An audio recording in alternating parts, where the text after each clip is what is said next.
नमस्ते दोस्तों। आज हम आपको उस महिला की कहानी सुनाने जा रहे हैं जिसका नाम है निमिषा प्रिया, एक नर्स जो अपने बेहतर भविष्य की तलाश में भारत से यमन गई। लेकिन वहां उसके साथ ऐसा क्या हुआ जिसने उसकी जिंदगी को पूरी तरह से बदल दिया। केरल के पलक्कड़ जिले की रहने वाली निमिषा 2008 में नर्सिंग की पढ़ाई पूरी कर एक प्राइवेट हॉस्पिटल में काम करने लगी।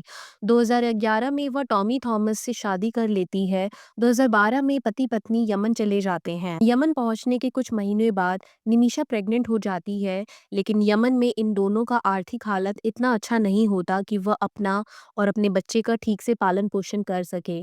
क्योंकि निमिषा अपने काम में माहिर होती है, इसीलिए वह एक छोटा सा अस्पताल खोलने की प्लानिंग करती है। निमिषा यमन के जिस हॉस्पिटल में नर्स थी, वहीं उसकी मुलाकात तलाल से होती है जिसका पास में ही बुटीक था। निमिषा से भी उसकी जान पहचान बढ़ गई। निमिषा को लगा कि तलाल उसकी मदद कर सकता है। यमन के कानून के मुताबिक हॉस्पिटल खोलने के लिए वहां की नागरिकता जरूरी है, इसीलिए कई मीडिया रिपोर्ट्स दावा करती हैं कि तलाल और निमिषा की शादी के झूठे पेपर्स तैयार करवाते हैं। इस तरह निमिषा को हॉस्पिटल का लाइसेंस मिल जाता है। 2015 में हॉस्पिटल खुल जाता है। रोज 1 से 2 हजार डॉलर की कमाई भी होने लगती है। लेकिन यहीं से कहानी यू टर्न लेती है। साल 2015 में यमन में गृह युद्ध छिड़ता है और हमले के बढ़ने के कारण भारत सरकार लोगों को यमन जाने पर रोक लगा देती है। यमन में फंसे लोगों को रेस्क्यू किया जाता है। निमिषा और उसका पति थॉमस बेटी के साथ इंडिया लौट आते हैं। कुछ दिन बीतने निमिषा को अपने हॉस्पिटल की चिंता सताने लगती है, इसीलिए वो बेटी और पति को छोड़कर अकेले ही यमन पहुंच जाती है। निमिषा के लौटने पर तलाल की नीयत पलट जाती है। वह अक्सर हॉस्पिटल के पैसे निकालने लगता है, निमिषा से छेड़छाड़ और शारीरिक संबंध बनाने के लिए परेशान करने लगता है। तलाल की हरकतों से निमिषा तंग आ चुकी होती है। इसी दरमियान उसका वीजा भी खत्म होने वाला होता है। निमिषा का वीजा रिन्यू कराने के बहाने तलाल उसका पासपोर्ट अपने पास रख लेता है। फिर शुरू होता है ब्लैकमेलिंग का खेल। तलाल अब निमिषा से जबरदस्ती यौन संबंध बनाने का दबाव डालने लगता है। दोनों के बीच मारपीट और झगड़े शुरू हो जाते हैं। तलाल की हरकतों से परेशान निमिषा पुलिस से शिकायत दर्ज कराती है। यमन पुलिस तलाल पर एक्शन लेती है, लेकिन कुछ दिनों में तलाल जेल से छूट जाता है।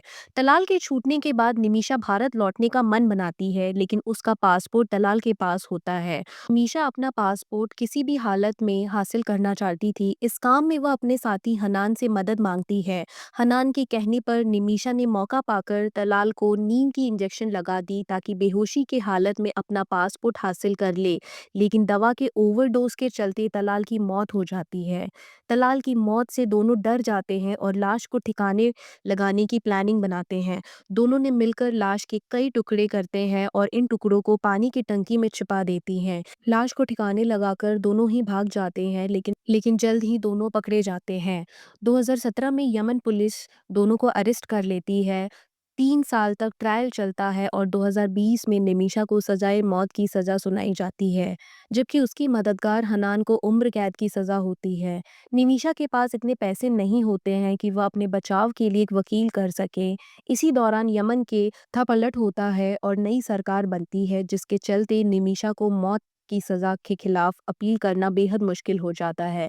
निमिषा की सजा को माफ करने के लिए ब्लड मनी की रकम तय की जाती है। यह रकम 5 करोड़ यमनी रियाल है, जो भारतीय रुपए में 1 करोड़ 52 लाख रुपए के करीब बैठती है। अब निमिषा का पति अपनी पत्नी को छुड़ाने के लिए बेटी को चर्च के अनाथालय में छोड़ चुका है। साथ ही वो ऑटो रिक्शा चलाकर पैसे इकट्ठा कर रहा है, लेकिन इसके इकट्ठा किए गए पैसे ब्लड मनी की रकम अदा करने के लिए काफी नहीं है। निमिषा के परिवार ने ब्लड मनी जुटाने की कोशिश तेज कर दी, जिसने उनके वकील सुभाष चंद्र ने बीबीसी से बात करते हुए बताया है कि अभी तक 40,000 अमेरिकी डॉलर करीब 38 लाख रुपए किस्तें दे चुके हैं। इस रकम को इस्तेमाल मृतक के परिवार को मनाने और समझौता करने के लिए किया जा रहा है। हालांकि अभी भी करीब 4 लाख डॉलर, 3.5 लाख रुपए के करीब की रकम जुटाने बाकी हैं। इस काम के लिए 2020 में सेव निमिषा प्रिया इंटरनेशनल एक्शन काउंसिलिंग का गठन किया गया, जहां संगठन फंड इकट्ठा करने के लिए समझौते का प्रयास कर रही है।